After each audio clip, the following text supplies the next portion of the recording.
I'm saying there clearly is corruption to some extent, but there's always been corruption. I don't think that's a new thing. I think what's new today is that the feeling is that all politicians are corrupt and all businessmen are corrupt and people generally just extremely cynical.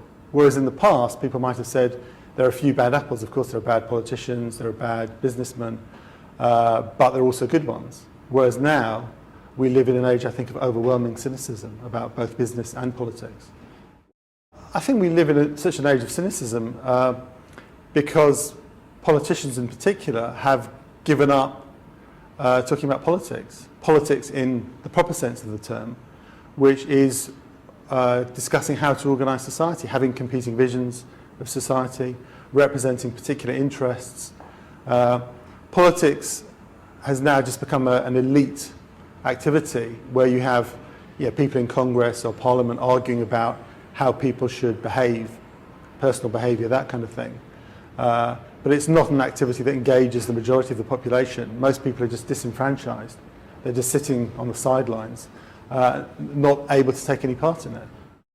Also, that to the extent that politicians are called to account, they should be called to account to other elected politicians and ultimately to the electorate.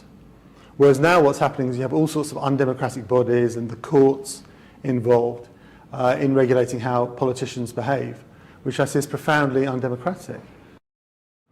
Well, I mean, I think the first step in developing a new kind of politics is to have real debate on issues, on big issues, not shying away from the difficult questions. I think, in fact, tonight, the meeting tonight, is very important in that respect because we're discussing corruption.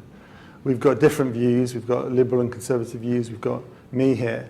So I think in some ways tonight's debate is a model of looking at serious issues, looking at them from different perspectives and letting people make their own mind up where they actually stand on that issue.